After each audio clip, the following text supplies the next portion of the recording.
Hello दोस्तों, माई tiffin academy की इस यूट्यूब चैनल पर आप सभी का स्वागत है। मेरा नाम है शाहरुख शेख और ये हमारी शुरू है पेडागोजी सीरीज।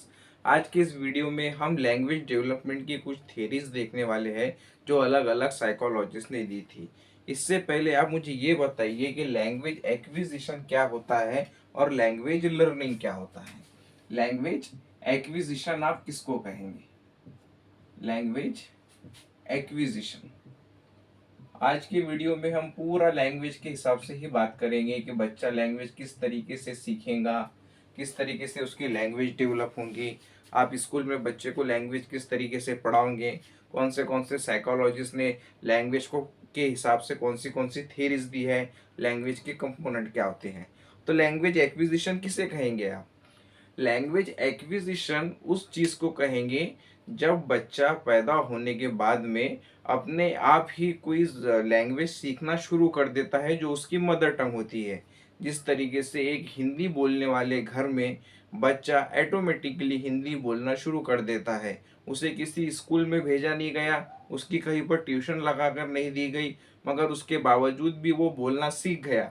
इसे कहा जाता है language acquisition.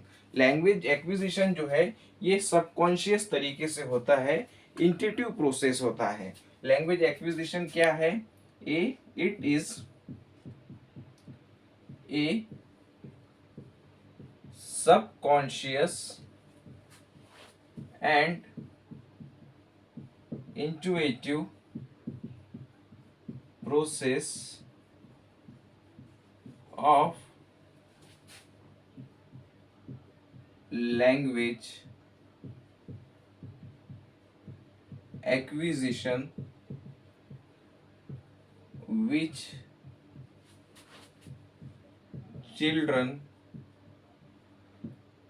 acquires through environmental interactions.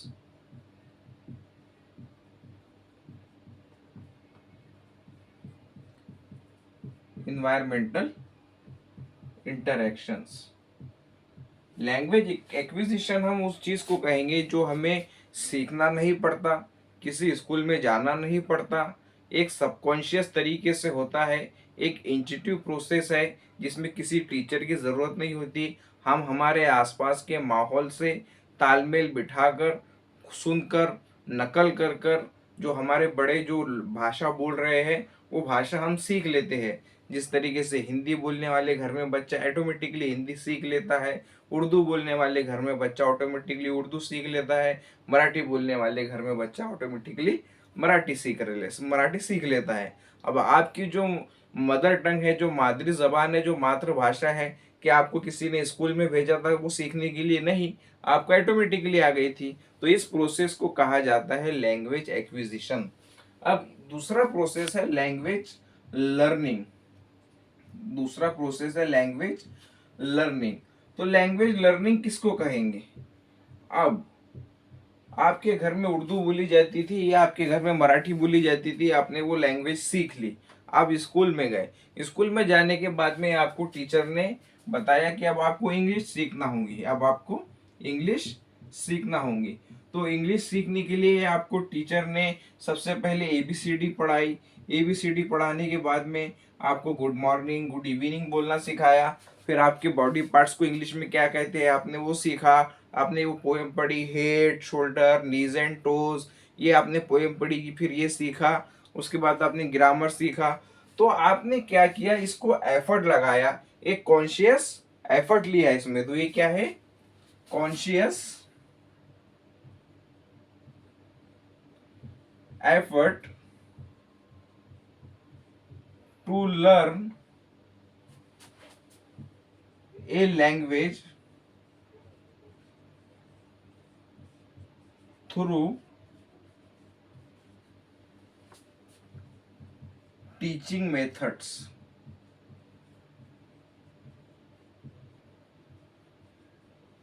Okay, आपको कि कोई भी लैंग्वेज सीखनी थी, आपको इंग्लिश सीखनी थी, आपको गुजराती सीखनी थी, आपको चाइनीज सीखनी थी, कोई लैंग्वेज सीखनी थी, तो आपने खुद से एफर्ट लिया।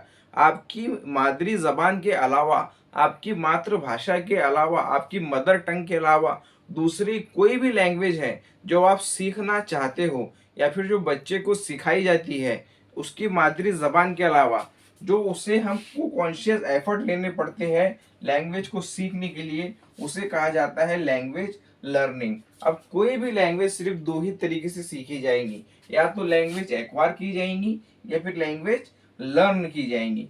जो लैंग्वेज एक्विजिशन होता है वो सबकॉन्शियस तरीके से होता है, और जो लैंग्वेज लर्निंग होता है वो कॉन्शियस तरीके से होता है। अब इस पर हमारे जो अलग अलग साइकोलॉजिस्ट थे उन्होंने अलग अलग थ्योरी दिए थे लैंग्वेज एक्विजिशन के ऊपर भी और लैंग्वेज लर्निंग के ऊपर भी।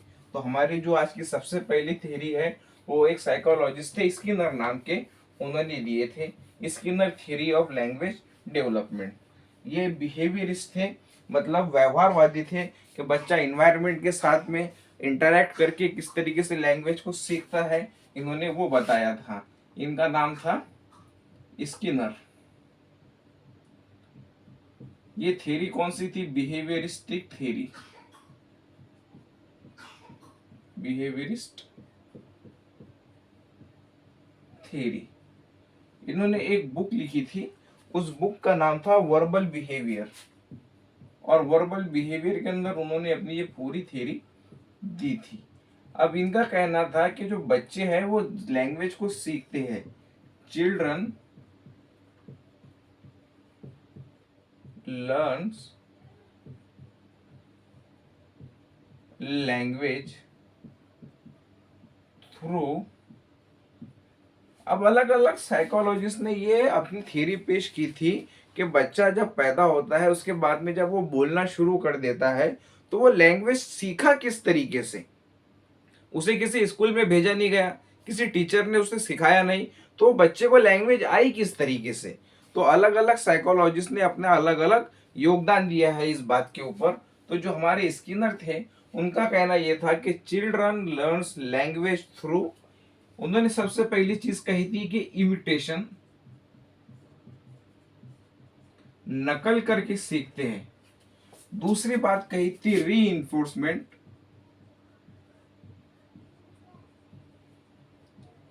और तीसरी बात कही थी उन्होंने and operant conditioning.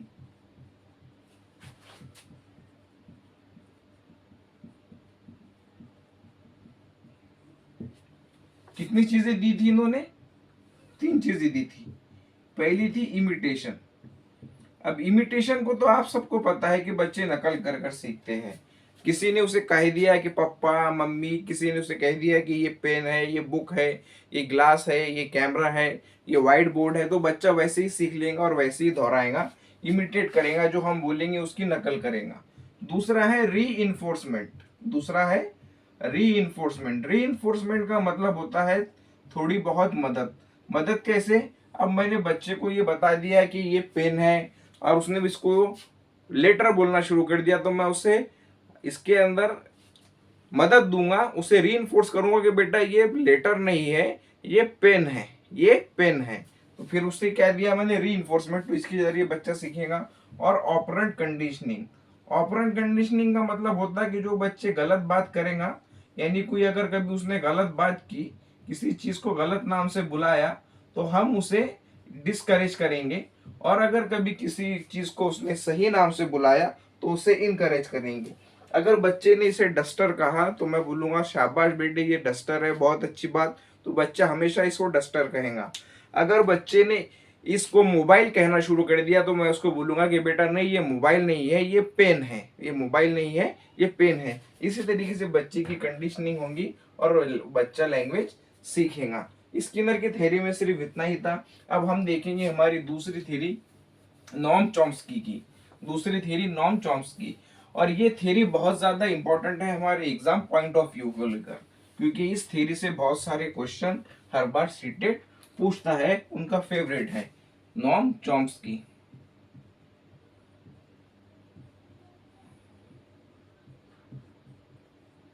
Noam Chomsky nativist इंसान थे।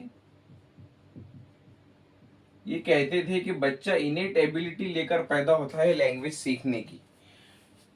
स्किनर का कहना यह था कि बच्चा लैंग्वेज सीखेगा इमिटेशन के जरिए, रीइंफोर्समेंट के जरिए, कंडीशनिंग के जरिए। मगर नॉम चॉम्स्की का ये कहना था कि ये तमाम बातें रहने दो, ये तमाम बातें रहने दो। बच्चा लैंग्वेज सीखने की एक कुदरती काबिलियत के साथ पैदा होता है। Children born with innate ability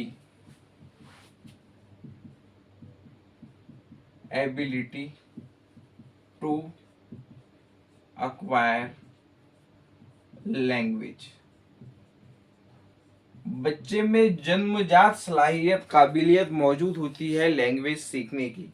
अब उन्होंने बच्चों को ऑब्जर्व किया और ऑब्जर्व करने के बाद में ये देखा कि बच्चे कुछ ऐसे वर्ड और कुछ ऐसे शब्द भी बोलते हैं जो उन्हें कभी किसी ने बताए ही नहीं थे, उन्हें कभी किसी ने बताए नहीं थे, कभी उन्होंने सुने नहीं थे, लेकिन फिर भी वो कुछ ना कुछ ऐसे वर्ड बोलना शुरू कर देते हैं।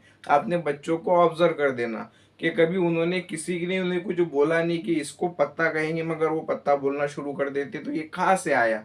मैं एग्जाम्पल दे रहा हूँ आपको कि ये कहाँ से आया। तो चॉम्स्की का कहना ये था कि बच्चे में कुदरती सलाहियत होती है, कुदरती सलाहियत मौजूद होती है लैंग्वेज सीखने की। उन्होंने ये भी नहीं कहा कि ये इमिटेशन और रीइंफोर्समेंट बिल्कुल ही बेकार है। उन्होंने कहा चलो इससे भी सीखेगा बच्चा, मगर सबसे बड़ी बात जो है लैंग्वेज सीखने में वो क्या है, उसमें एक इनेट एबिलिटी होंगी लैंग्वेज सीखने की।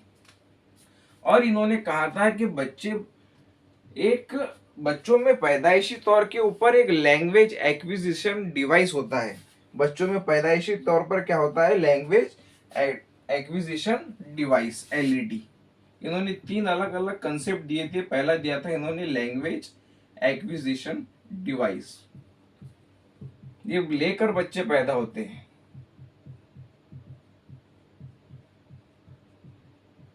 ये एक ऐसा डिवाइस होता है जो बच्चों को भाषा सीखने में मदद करता है, जो भाषा सीखने में एक्वायर करने में मदद होता है। अब आप मुझे ये पूछेंगे कि सर ये कहाँ पर लगा रहता बच्चे में? अगर कभी हमने बच्चे का एक्सरे कराए तो हमको दिखेगा क्या उसके दिमाग में कहाँ पर ये डिवाइस लगा है, या उसकी गर्दन में कहाँ पर ये डिवाइस लगा है? और जब बड़ा होते हैं अपन, तो बड़े होने के बाद में ये डिवाइस कहाँ होता है कि डॉक्टर इसको निकाल लेता? ऐसा नहीं है। ये एक हाइपोथेटिकल कंसेप्ट है। इन्होंने एक हाइपोथेटिकल कंसेप्ट दिया था कि बच्चे में लैंग्वेज एक्विजिशन डिवाइस होता है। क्या है ये? हाइपोथेटिकल है, ख्याली है, ऐसा कोई डिवाइस एक्चुअली मौजूद नहीं रहता। इन्होंने एक कंसेप्ट दिया था। Children born with a language acquisition device which helps them in acquiring knowledge, acquiring language, जो उन्हें लैंग्वेज सीखने में मदद करता है।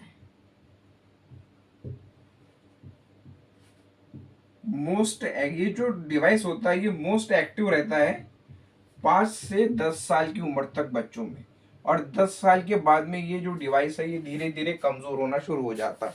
इसलिए जो छोटे बच्चे हैं वो ज्यादा जल्दी, ज्यादा स्पीड से और ज्यादा अच्छे तरीके से लैंग्वेज को सीखते हैं। अब इन्होंने एक और बात कही थी कि ये जो है बच्चों को रूल और ग्रामर समझने में मदद करता है। हेल्प्स चिल्ड्रन अंडरस्टैंडिंग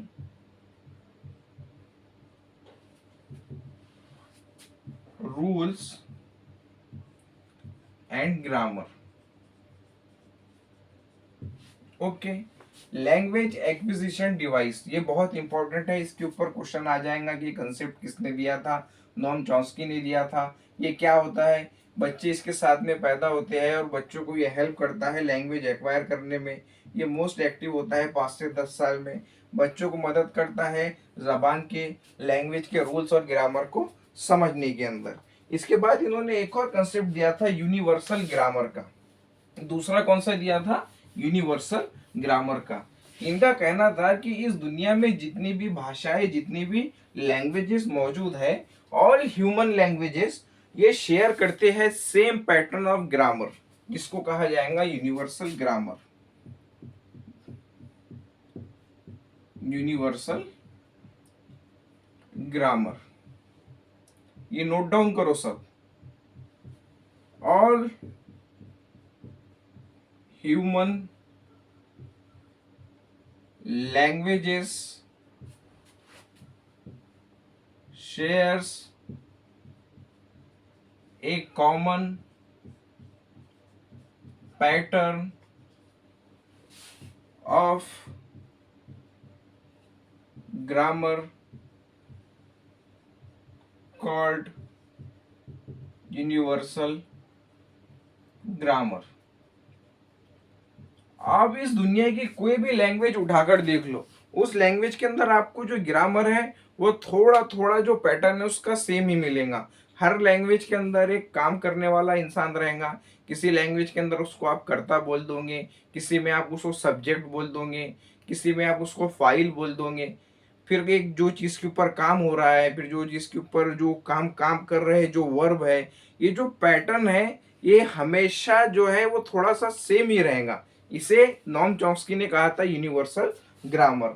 और तीसरी चीज इन्होंने कही थी कि एक क्रिटिकल पीरियड होता है लैंग्वेज डेवलपमेंट के लिए। एक क्रिटिकल पीरियड होता है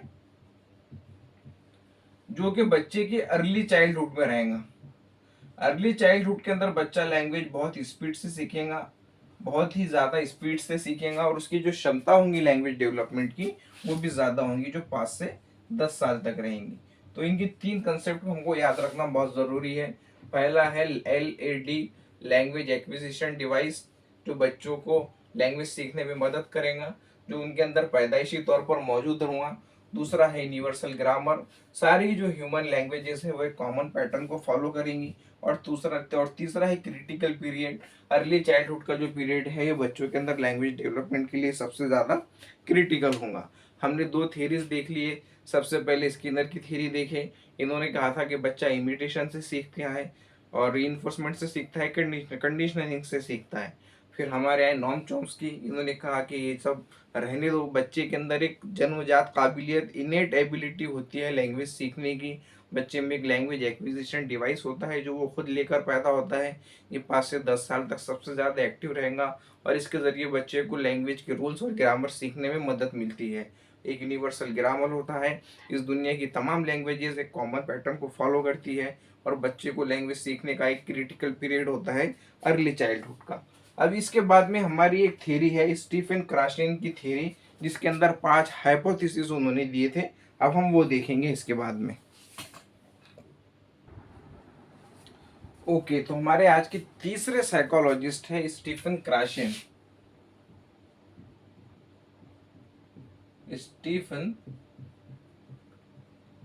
क्राशन, इनका कहना था कि जो लैंग्वेज होती है वो मीनिंगफुल कन्वर्सेशन के जरिए अच्छे तरीके से डेवलप होती है, या रट्टा मतलब नकल करने के मुकाबले में।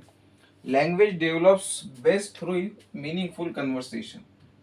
Language develops best through meaningful conversation.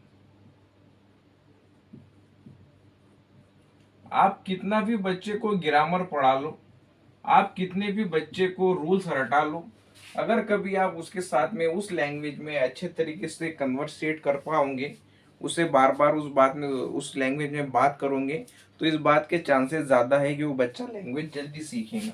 आप बच्चे को इंग्लिश सिखाना चाहते हो, आप बच्चे को इंग्लिश सिखाना चाहते हो, इंग्लिश में बात करना सिखाना चाहते हो, आप बच्चे को कितना भी इंग्लिश का ग्रामर बोल दो, पार्ट्स ऑफ स्पीच पढ़ा लो, सारी बातें पढ़ा लो, टेंसेस पढ़ा लो, बच्चे में उतना जल्दी इम्प्रूवमेंट नहीं होगा।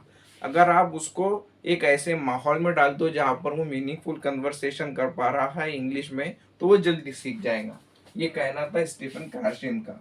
जो सेकंड लैंग्वेज लर्निंग है, इसके अंदर इनकी थ्योरी बहुत ज़्यादा इंपॉर्टेंट हो जाती है। सेकंड लैंग्वेज लर्निंग, मातृभाषा तो हमने सीख लिए, मगर जो सेकंड लैंग्वेज हमको सीखना है, जो हमको लर्न करना है, उसमें इनकी थ्योरी बहुत ज़्यादा इम्पोर्टेंट हो जाती है, बहुत ही ज़्यादा इम्पोर्टेंट हो जाती है। ओके, अब इन्होंने 5 हाइपोथेसिस दिए थे। कितने? 5 हाइपोथेसिस। लैंग्वेज लर्निंग की। इनका जो पहला हाइपोथेसिस था वो था acquisition learning acquisition learning hypothesis.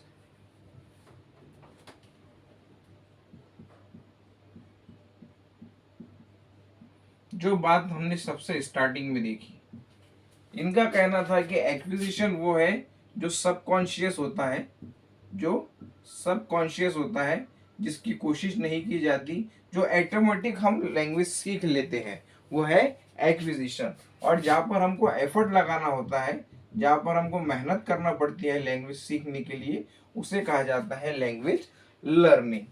अब इनका जो दूसरा हाइपोथेसिस था वो है मॉनिटर हाइपोथेसिस। Monitor hypothesis. अब मॉनिटर हाइपोथेसिस किसको कहते हैं कि जब बच्चा कोई लैंग्वेज सीखता है तो उसमें ग्रामर एक्ट करता है as a monitor. Grammar act as a monitor.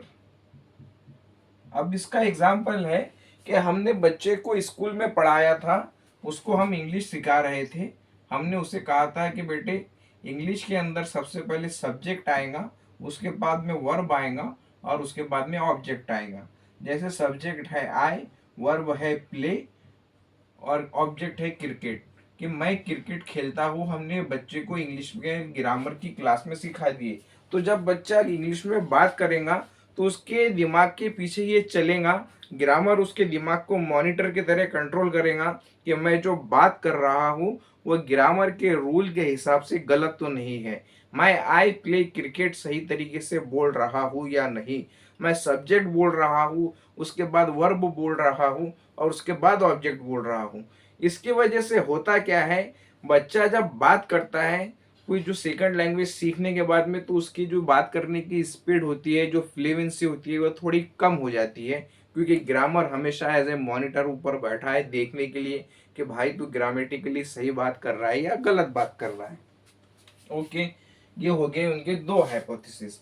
उनका तीसरा हाइपोथेसिस जो था वो था इनपुट हाइपोथेसिस, और ये बहुत ही इंपॉर्टेंट है और इससे क्वेश्चन आने के चांसेस बहुत ज्यादा है। हमने दो हाइपोथेसिस देख लिए इनके, लर्निंग एक्विजिशन हाइपोथेसिस देख लिया, मॉनिटर हाइपोथेसिस देख लिया। अब इनका तीसरा है input hypothesis. Input hypothesis. Input hypothesis का कहना यह था कि बच्चे जो है वो अच्छे तरीके से लैंग्वेज सीखेंगे जब हमें कोई मीनिंगफुल, जब हम उन्हें कुछ मीनिंगफुल कॉम्प्रिहेंसिबल इनपुट देंगे। चिल्ड्रन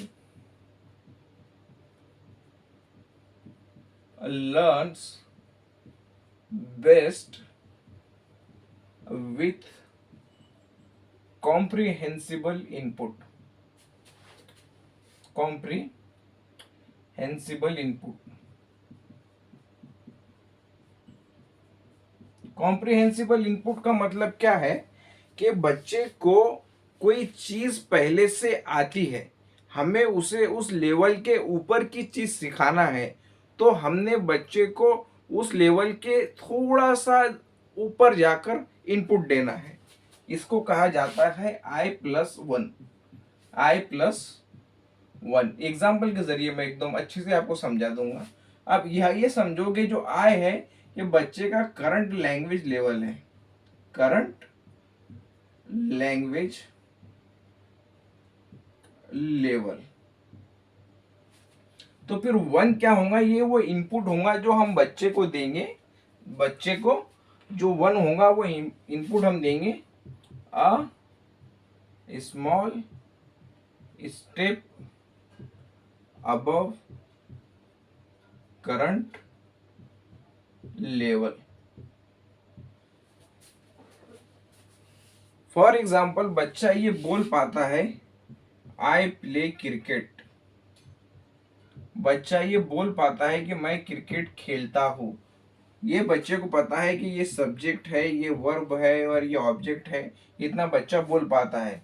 तो हम थोड़े से ऊपर के और थोड़े से हाई लेवल के वर्ड्स और सेंटेंसेस इसको बताना शुरू कर देंगे ताकि उसकी भाषा के अंदर, उसकी जबान के अंदर फ्लुएंसी आ जाए, इसे कहा जाता है इनपुट हाइपोथेसिस। अब तीसरा जो इनका हाइपोथेसिस था, इनपुट हाइपोथेसिस, इसके बाद चौथा है affective learning hypothesis. Affective learning hypothesis number 4, affective learning hypothesis. Affective learning hypothesis, इसमें उनका कहना था कि बच्चा कोई लैंग्वेज सीख रहा है तो उसमें इमोशंस एक अच्छा रोल, एक बड़ा रोल प्ले करेंगे। अगर कभी बच्चा रिलैक्स है, बच्चा खुश है, हैप्पी है, बच्चा मोटिवेटेड है, तो वो जल्दी ही लैंग्वेज सीखेगा।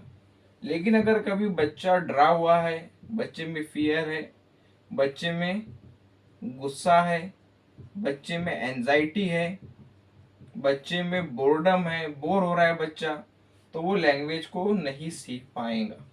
ये है affective learning hypothesis, sorry affective filter hypothesis है ये, मुझसे थोड़ी सी गलती हो गई, अफेक्टिव फिल्टर हाइपोथेसिस। और जो नंबर 5 है, नंबर 5 वाला हाइपोथेसिस है नेचुरल ऑर्डर हाइपोथेसिस। नंबर 5 है नेचुरल ऑर्डर हाइपोथेसिस।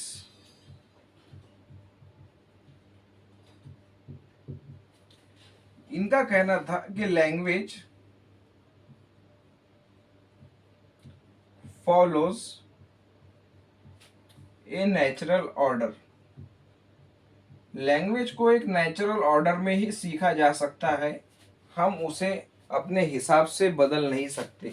सबसे पहले बच्चे को ये सिखाना पड़ेगा पार्ट्स ऑफ स्पीच कि क्या, सबसे पहले तो बच्चे को एबीसी सिखाना पड़ेंगे अगर इंग्लिश सिखाना है। उसके बाद उसको वर्ड्स फॉर्मेशन सिखाना पड़ेंगे, फिर उसको ग्रामर की शुरुआत करना पड़ेगी।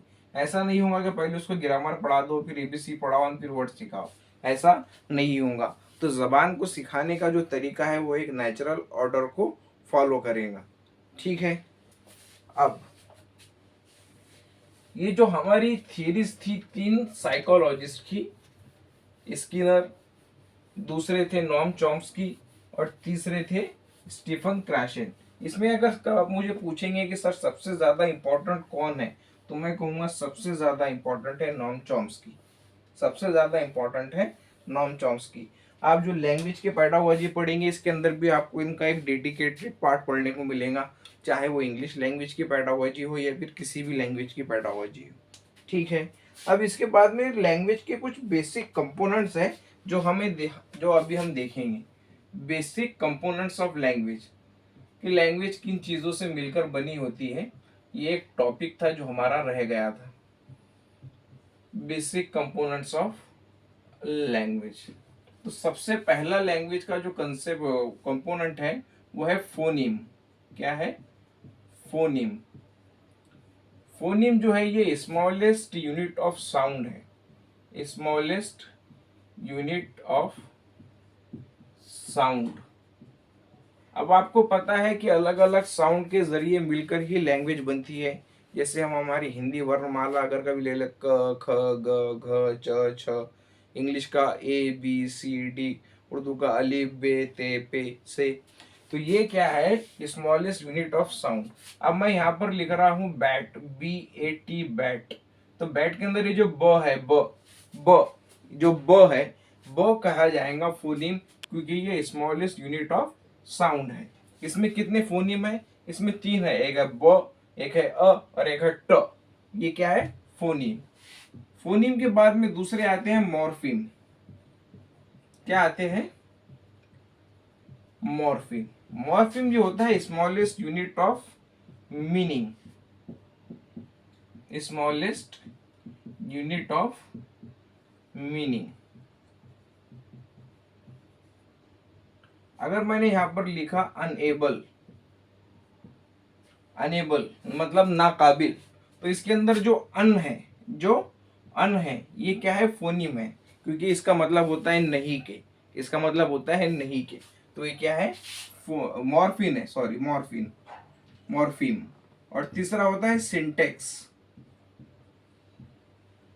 सिंटेक्स क्या है? अरेंजमेंट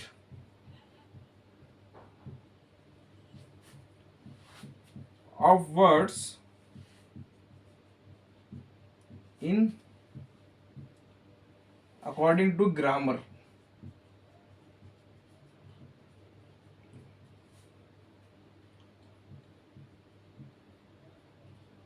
जैसे मैं लिख दूंगा I like football, I like football या फिर आई लाइक प्लेइंग फुटबॉल, तो ग्रामेटिकली मैंने वर्ड को अरेंज किया तो ये क्या कहा जाएगा, सिंटेक्स। फिर नंबर 4 पर है हमारा सिमेंटिक्स। क्या है, सिमेंटिक्स। सिमेंटिक्स के अंदर क्या है, जो मीनिंग ऑफ वर्ड्स है वो स्टडी किए जाएंगे। मीनिंग ऑफ वर्ड्स, सिर्फ ग्रामेटिकली अरेंज करने से उनको काम नहीं चलेगा, उसका मतलब क्या होता है वो उसके अंदर सीखा जाएगा, उसे कहा जाता है सिमेंटिक्स। और लास्ट के ऊपर हमारे आते हैं pragmatics.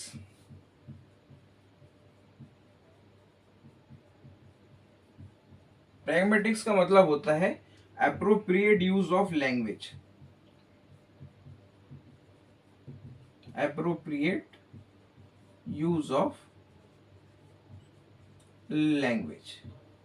Appropriate use of language मतलब कि आपको फोनिम्स भी पता है, आपको मॉर्फिम भी पता है, सिंटेक्स भी पता है, सेमेटिक्स भी पता है, आपको साउंड भी आती है, आपको स्मॉलेस्ट यूनियन वगैरह भी आता है, आपको ग्रामेटिकली अरेंज भी करते आते हैं, आपको बोलना आता है अच्छे तरीके से।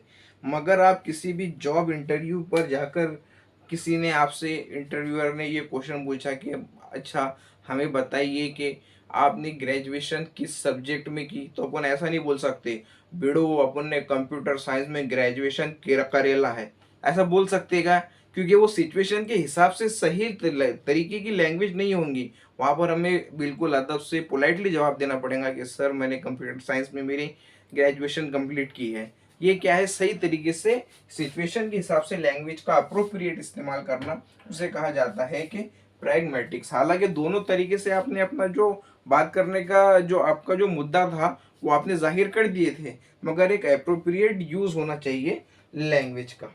ओके, तो हमारे आज के टॉपिक में सिर्फ इतना ही था। हमने सबसे पहले लैंग्वेज एक्विजिशन किसको कहते हैं वो देखा, फिर लैंग्वेज लर्निंग किसे कहते हैं वो देखा, उसके बाद में हमने स्किनर की थ्योरी देखी, हमने नॉम चॉम्स्की की थ्योरी देखी, स्टीफन क्रैशन की थ्योरी देखी, और लैंग्वेज के कंपोनेंट्स देखे।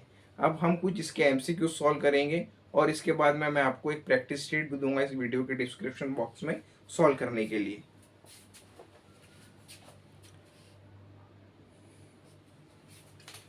तो चलिए कुछ एमसीक्यू सॉल्व करते हैं। हमारा पहला क्वेश्चन है, according to Noam Chomsky language development is primarily, Noam Chomsky के हिसाब से लैंग्वेज डेवलपमेंट प्राइमरी तौर पर किस वजह से होती है। तो नॉम चॉम्स्की का कहना ये था कि बच्चे लैंग्वेज डेवलपमेंट के लिए एक कुदरती सलाहियत लेकर पैदा होते हैं, इनेट एबिलिटी लेकर पैदा होते हैं। तो ऑप्शन 1 है कि learn through reward and punishment, reward और पनिशमेंट के जरिए सीखते हैं, गलत बात। ऑप्शन सी है लर्न ओनली बाय इमिटेशन, गलत बात। इमिटेशन किसने कहा था, स्किनर ने, बीएफ स्किनर ने। डिपेंडेंट ऑन इंटेलिजेंस अलोन, गलत। क्या कहा था इन्होंने, and इनेट ability present from birth, Noam Chomsky ने कहा था कि इनेट एबिलिटी है जो बच्चे में बचपन से मौजूद होती है। दूसरा क्वेश्चन है, Chomsky propose the concept of, Chomsky ने कौन सा कंसेप्ट दिया था। सबसे पहले उन्होंने कौन सा दिया था, लैंग्वेज एक्विजिशन डिवाइस, कि बच्चे में लैंग्वेज एक्विजिशन डिवाइस होता है जो उन्हें लैंग्वेज के रूल्स और ग्रामर को समझने में मदद करता है, और ये अर्ली चाइल्डहुड में सबसे ज़्यादा एक्टिव होता है। दूसरा उन्होंने दिया था यूनिवर्सल ग्रामर का कंसेप्ट। अब हम देखेंगे इसमें क्या दिया गया है। पहला है ऑपरेंट कंडीशनिंग, गलत, ऑपरेंट कंडीशन के कंसेप्ट उन्होंने नहीं दिया था। ये है क्लासिकल कंडीशनिंग, इसका भी नहीं दिया था। जोन ऑफ प्रॉक्सिमल डेवलपमेंट, ये तो वाइगोस्की ने दिया था। तो क्या है, लैंग्वेज एक्विजिशन डिवाइस, LAD, इन्होंने LAD का कंसेप्ट दिया था। क्वेश्चन नंबर 3 है, BF Skinner explain language development through, Skinner ने लैंग्वेज डेवलपमेंट को किस चीज के थ्रू एक्सप्लेन किया है। इन्होंने क्या कहा था कि लैंग्वेज डेवलपमेंट बच्चा इमिटेशन और री के जरिए सीखेगा। तो पहला है कॉग्निटिव डेवलपमेंट के थ्रू, नहीं। सोशल इंटरेक्शन के थ्रू, नहीं। मैचुरेशन के थ्रू, नहीं। इन्होंने कहा था बिहेवियरिज्म कंडीशनिंग के थ्रू। इनकी जो थ्योरी थी उन्हें बिहेवियरिस्टिक थ्योरी भी कहा जाता है। मैंने आपको बताया था कि behaviourist Chomsky nativist. Question number 4 है, according to Skinner children learns language mainly through. कि चिल्ड्रन लैंग्वेज, जो बच्चे लैंग्वेज सीखते हैं वो किसके थ्रू सीखते हैं इसके स्किनर के अकॉर्डिंग? इनेट प्रोग्रामिंग, नहीं। इनेट प्रोग्रामिंग तो किसके अंदर होंगी? चॉम्स्की के अंदर होंगी। जेनेटिक इनहेरिटेंस, नहीं। डिस्कवरी लर्निंग, नहीं। बच्चे सीखेंगे री और इमिटेशन के द्वारा। किसके किसके हिसाब से? स्किनर के द्वारा, स्किनर के हिसाब से। इसी तरीके के और एमसीक्यूज और कुछ प्रीवियस ईयर क्वेश्चंस मैंने आपको इस चैनल, इस वीडियो के डिस्क्रिप्शन बॉक्स में दिए गए हैं। वहां पर जाओ, वो पीडीएफ को डाउनलोड करो और क्वेश्चन को सॉल्व करो, क्योंकि बगैर क्वेश्चन की प्रैक्टिस के सीटेट का पेपर निकलने वाला नहीं है। अगर ये वीडियो आपको पसंद आया होगा तो वीडियो को लाइक करो, चैनल को सब्सक्राइब करो, और आपके जो दोस्त इस एग्ज़ाम की तैयारी कर रहे हैं सीटेट की, उनके साथ में इसे ज़रूर शेयर करो। आप सभी का बहुत बहुत शुक्रिया। मेरा नाम है शाहरुख शेख, यह है माइटी पेन एकेडमी। आप सबका बहुत बहुत शुक्रिया।